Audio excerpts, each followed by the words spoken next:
우리는 지난 시간을 통해 하나님께서는 사람을 통하여 일하신다라는 것을 우리가 살펴보았습니다. 하나님은 충분히 혼자서도 일하실 수 있습니다. 이 우주 만물을 창조하신 분인데 혼자서도 충분히 할 수 있지만 하나님은 그렇게 하지 않으시고 하나님의 마음에 맞는 사람을 찾으시고 그를 통하여 일을 하십니다. 우리가 모세를 보면 일을 알 수 있습니다. 애굽에서 고통당하는 이스라엘을 구원하는데 이 모세가 꼭 필요한 것은 아닙니다. 모세가 없어도 이스라엘을 구원하는데 하나님께는 아무런 어려움이 없습니다. 애굽에 10가지 재앙을 내렸는데 하나님께서는 모세 없이도 충분히 할 수 있습니다. 그리고 이스라엘 백성을 애굽에서 친히 인도해 내실 수 있습니다. 하지만 하나님은 그렇게 하지 않으셨습니다. 능력이 없어서가 아니라 하나님은 사람을 통해 일하시기 때문입니다. 바로 그 사람이 이 모세였던 겁니다. 모세를 통해 10가지 재앙을 내리시고 모세를 통해 이스라엘 백성을 애굽에서 인도해 내셨습니다. 이 모세뿐만 아니라 성경에 나온 모든 인물들은 하나님께서 귀하게 사용하신 인물들입니다. 그리고 이들을 통해 하나님의 역사를 이루어 가시는 겁니다. 우리가 오병이어 기적을 통해서도 우리가 알 수가 있습니다. 하나님이 친히 사람들을 먹이실 수 있지만 하나님은 그렇게 하지 않으시고 이 물고기 2마리와 보리떡 5개를 가지고 있던 한 아이를 통해 하나님은 역사하셨습니다.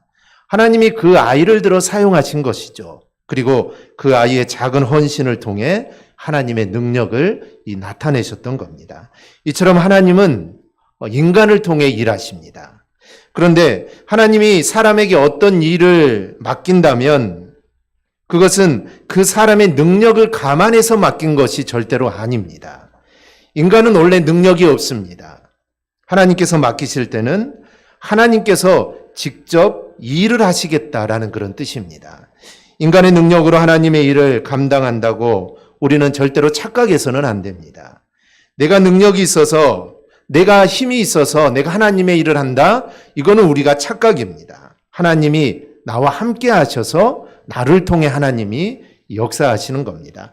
모세가 애굽에 10가지 재앙을 내리고 홍해를 가르고 이 반석에서 물이 솟아나게 했는데 이것이 모세의 능력입니까? 이 절대 아닙니다. 이것은 모세의 능력이 아니라 그 능력은 하나님의 능력입니다. 하나님의 능력이 모세를 통하여 역사하신 겁니다. 그래서 우리는 하나님의 일을 할 때 이 사실을 우리는 절대로 잊어버려서는 안 됩니다. 내가 지금 하나님의 일을 정말 열심히 내가 부지런히 하고 있는 것은 하나님이 나에게 힘을 주셔서 내가 하고 있는 겁니다. 하나님이 건강을 주셔서 또 하나님이 나에게 물질의 복을 주셔서 내가 하는 겁니다. 만약에 이것을 우리가 잊어버린다면 우리는 교만한 사람이 되고 우리는 하나님께 버림을 받게 될 것입니다. 그래서 우리는 늘 겸손하게 나는 연약합니다. 하나님 함께하여 주옵소서 이런 고백을 우리는 드릴 수 있어야 합니다. 그래야 하나님의 위대한 일을 우리가 이루어 갈 수 있게 되는 것입니다. 이와 동일하게 하나님께서는 다윗의 생명을 보존하기 위해 요나단을 사용하셨습니다. 하나님의 능력으로 충분히 할 수 있지만 하나님은 그렇게 하지 않으시고 요나단을 사용하신 겁니다. 즉 요나단과 함께 하신 겁니다. 이 다윗이 죽게 되면 2가지 일에서 실패를 하게 됩니다. 첫째는 앞으로 하나님이 약속하실 이 다윗의 후손이 계속해서 왕위에 오를 거라는 그 말씀이 실패로 돌아가게 되죠. 그리고 또 하나 더 중요한 것은 다윗의 씨를 통해 오실 예수 그리스도에 대한 말씀이 실패로 돌아가게 됩니다. 그러니 다윗은 죽어서 안 되고 다윗은 살아 있어야 합니다. 이를 위해 하나님이 요나단을 사용하시는 겁니다. 그래서 죽기 일보 직전에서 다윗은 요나단의 믿음과 이 충정으로 살아나게 됩니다. 사울은 자신의 아들인 요나단의 이야기를 들어보니 그의 말이 다 맞습니다. 그래서 다윗을 왕의 자리에 출입하도록 다시 허락을 해주게 됩니다. 그러나 사울이 다윗에 대한 마음을 완전히 돌린 것은 아닙니다. 그 이후에도 여전히 사울은 다윗을 시기하고 기회만 있으면 다윗을 죽이려는 마음을 아직도 계속 가지고 있습니다. 그러던 차에 다윗은 다시 한번 종공을 세우게 됩니다. 이 골리앗을 죽여서 큰 공을 세우고 그 이후에도 전쟁에 나가서 승리하게 되는데 또 한 번의 승리를 이루게 됩니다. 오늘 8절을 보면 전쟁이 다시 있으므로 다윗이 나가서 블레셋 사람들과 싸워 그들을 크게 쳐 죽이매 그들이 그 앞에서 도망하니라. 이 블레셋과 싸워서 저들을 크게 물리치게 됩니다. 그러니 이 사울의 불안 증세는 더 심해지게 됩니다. 만약 이런 상황에서 즉 블레셋과의 전투에서 다윗이 자신의 목숨이나 유지하려면 전쟁에 나가지 않거나 피해 다니면 됩니다. 그리고 설령 전쟁에 나갔더라도 그냥 용감하게 싸우지 않고 전쟁에서 지거나 자신만 간신히 살아나오면 됩니다. 그러면 백성들의 마음이 다윗에게서 사울에게로 옮겨갈 것입니다. 그리고 그런 모습이 나타나면 사울은 이제 다윗에게 신경을 쓰지 않겠죠. 그리고 죽이려고도 하지 않았을 겁니다. 그런데 문제는 다윗은 그런 인물이 아니라는 겁니다. 다윗이 골리앗 앞에 나갈 때도 그의 마음이 정말 하나님의 이름을 못 오가는 그 골리앗을 참을 수 없어서 나갔던 사람입니다. 그러니 지금 이스라엘을 침략하는 블레셋과의 싸움 그냥 나갈 수가 없는 것이죠. 전쟁에 나가면 그는 최선을 다해 싸우고 블레셋을 물리칠 겁니다. 그런데 전쟁에 나갔는데 블레셋을 크게 물리치게 됩니다. 그러니 사람들의 마음이 더욱더 다윗에 가까이 가게 되고 다윗을 사모하게 됩니다. 그러면 그럴수록 사울의 불안함은 점점 커져가게 되죠. 그럴수록 다윗은 위험에 빠질 수밖에 없습니다. 그런데 드디어 일이 터지게 되죠. 이 사울이 우울할 때 다윗이 수금을 타면 이 사울의 마음이 평안해졌습니다. 그런데 이번에는 다윗이 수금을 타는데 하나님이 부리시는 악령이 사울을 주장하게 됩니다. 다윗이 수금을 탈 때 다윗을 벽에 박아버리려고 사울이 단창을 던지게 됩니다. 그런데 여기서 우리가 알아야 할 것이 하나가 있습니다. 언뜻 보면은 하나님께서 악령을 부리셨다라고 이렇게 말이 나오는데 이 말이 잘 이해가 되지 않습니다. 이것을 우리가 잘못 이해하면 마치 하나님께서 악의 조장자인 것처럼 우리가 여겨질 때가 있습니다. 그러나 오늘 본문에 나온 하나님이 악령을 부리셨다는 것은 악령과 협력했다는 말이 아닙니다. 또 하나님의 목적을 이루기 위해 악령의 도움을 필요로 한다는 것도 아닙니다. 하나님이 악령을 부리셨다는 것은 악령조차도 궁극적으로는 하나님의 주권 아래 있다는 것을 우리에게 말해주는 것입니다. 어쨌든 다행히 악령이 사울을 격동케 해서 단창을 던집니다. 그런데 다윗이 피하게 되죠. 그리고 단창이 벽에 박히게 됩니다. 그러자 다윗은 자신의 집으로 도망을 가죠. 그런데 사울은 도망간 다윗 집으로 군사를 보냅니다. 그리고 군사들은 다윗 집을 포위를 합니다. 그리고 밤에는 포위만 하고 있고 아침이 되면은 다윗을 죽이라고 명령을 내립니다. 이제 다윗은 정말 꼼짝없이 죽을 수밖에 없게 됩니다. 그런데 이런 사울의 명령을 알아낸 이가 있었습니다. 바로 사울의 둘째 딸이자 다윗의 아내인 미갈입니다. 미갈은 군사들이 매복해 있는 것을 보고 직감적으로 아버지가 다윗을 죽이려 하는 것을 알아채게 됩니다. 그래서 이 밤에 생명을 구원하지 않으면 아침에 죽게 될 것이다라고 다윗에게 말을 하고 다윗을 창에서 달아내리게 됩니다. 그래서 다윗은 미갈의 도움으로 집에서 몰래 빠져나가 사무엘이 있는 라마로 도피를 하게 됩니다. 다음날 아침에 군사들이 다윗의 집으로 들이닥치게 되죠. 미갈은 다윗이 병에 들어서 누워 있으니 다윗을 내놓을 수 없다고 합니다. 이를 전해 들은 사울은 내가 직접 다윗을 죽일 테니까 침상째 다윗을 들고 오라고 말을 하죠. 명을 받은 군사들이 다윗의 방으로 들어갑니다. 그런데 침상에 누워 있는 것은 다윗이 아니었습니다. 다윗을 창으로 내린 미갈은 우상을 누이고 염소털로 엮은 것으로 다윗처럼 위장을 해놓았던 것이죠. 사울은 설마 자기 딸이 자기를 속일 거라는 생각을 아마 하지 못했을 겁니다. 책망을 하게 되죠. 사울이 미갈에게 책망을 하게 되자 미갈은 다윗이 자신을 죽이려고 해서 내가 어쩔 수 없이 그렇게 했다라고 이렇게 거짓말을 하게 됩니다. 이렇듯 우리는 전혀 생각해 보지 않은 미가를 통해 다윗을 보호하는 이야기를 우리는 접하게 됩니다.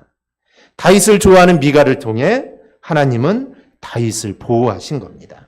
하나님은 이처럼 종종 주위 사람들을 통해 우리에게 도움의 손길을 베풀어 줄 때가 있습니다.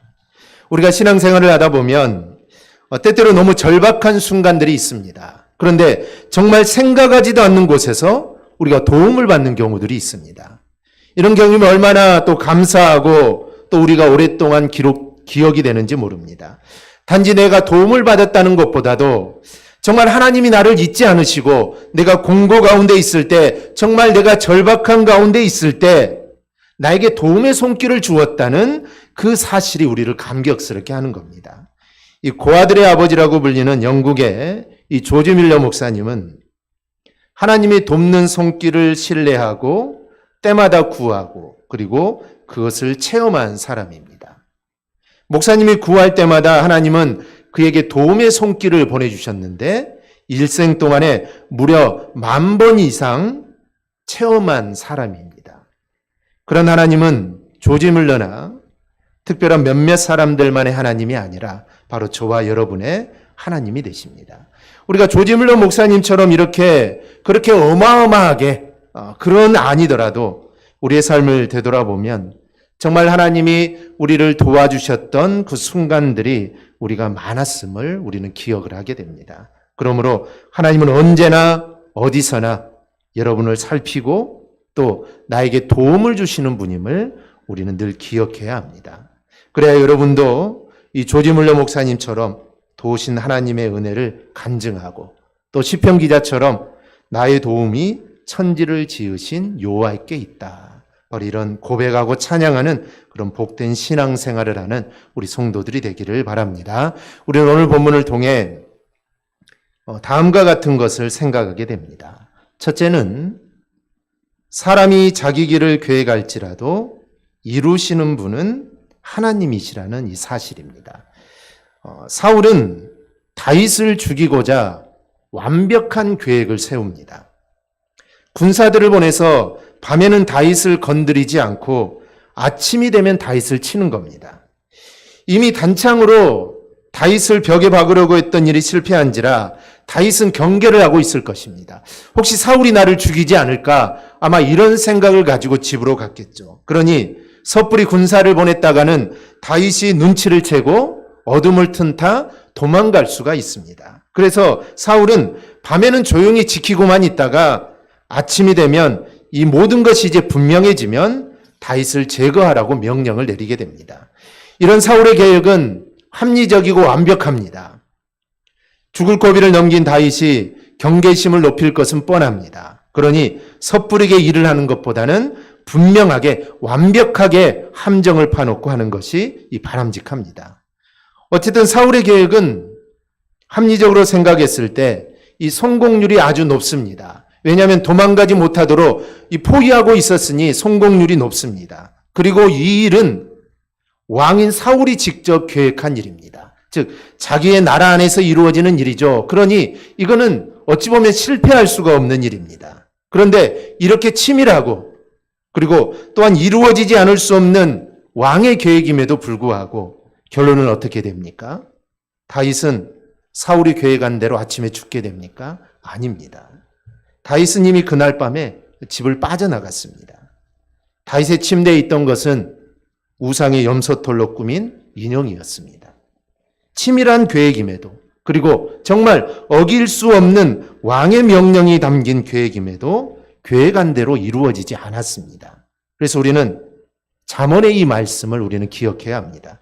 사람이 마음으로 자기의 길을 계획할지라도 그의 걸음을 인도하시는 이는 여호와이시니라. 사람들은 치밀하게 계획을 세우면 이루어질 거라고 생각을 합니다. 그래서 이렇게 계획을 세우고 이렇게 하면은 일은 반드시 이루어질 거다. 더구나 권력을 가진 자, 정말 권력을 가진 자가 하고자 하는 일은 더욱 그렇습니다. 사울은 이 나라의 왕이 아닙니까?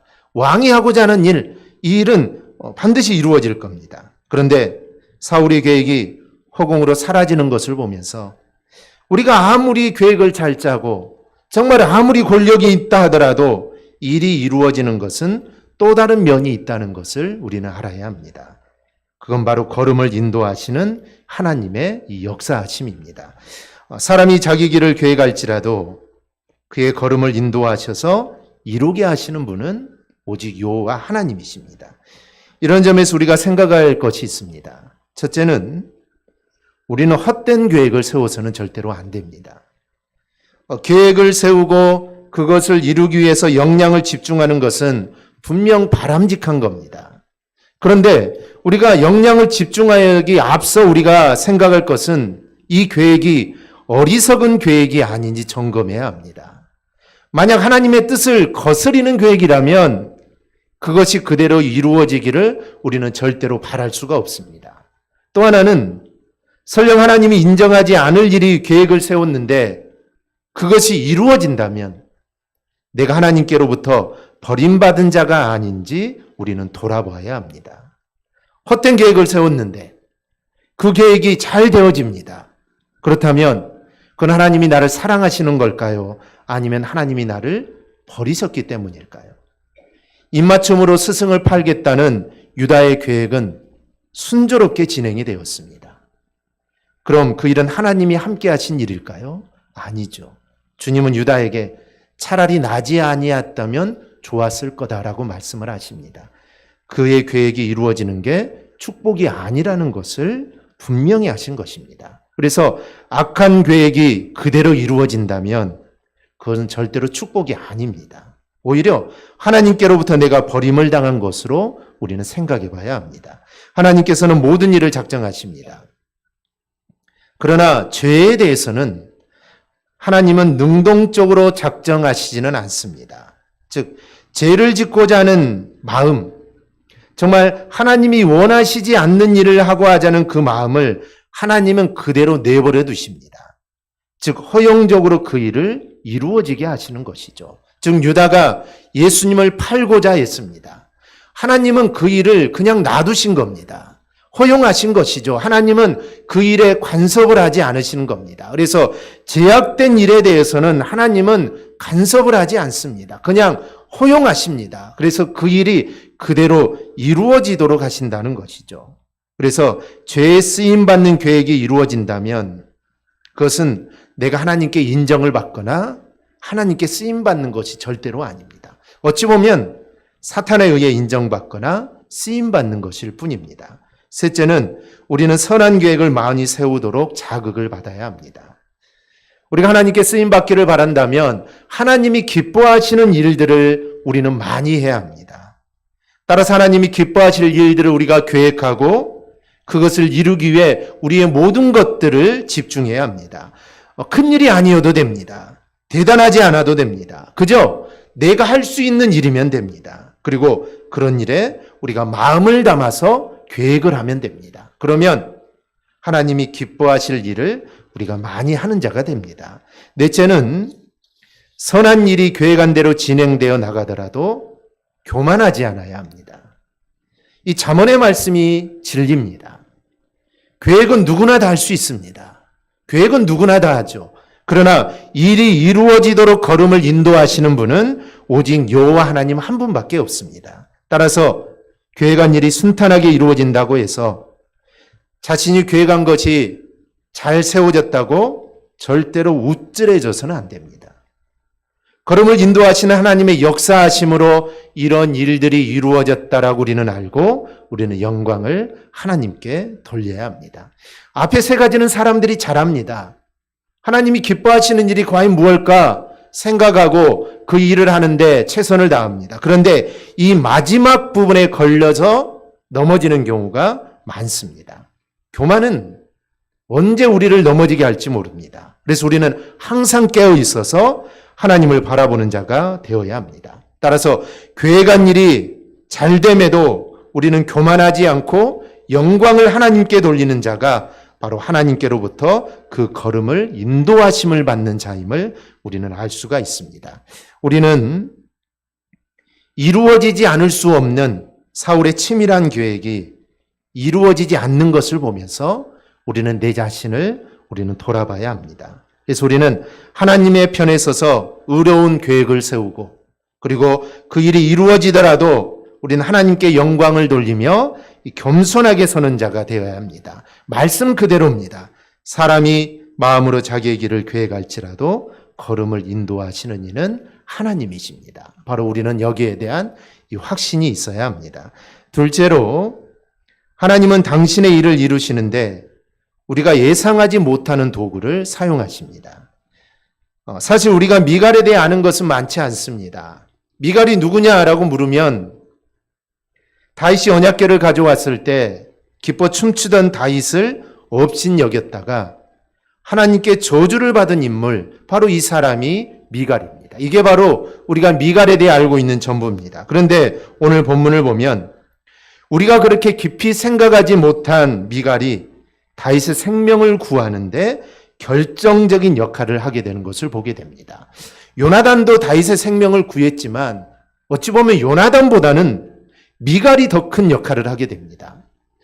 요나단은 다윗을 피하게 했습니다. 그래서 다윗이 사울 앞에 가지 않으면 되는데 지금 이 상황은 잘못하면 이건 죽게 되는 상황입니다. 미갈이 도와주지 않았다면 이 다윗은 죽을 수밖에 없는 그런 상황입니다. 어쩌면 사울은 자신이 계획을 세웠는데 자신의 딸인 미갈이 방해가 될 거라고는 아마 그는 전혀 생각하지 못했을 겁니다. 미갈은 사울의 딸이고 사울이 다윗을 죽이고자 하는 계획을 치밀하게 세웠다는 것을 알았습니다.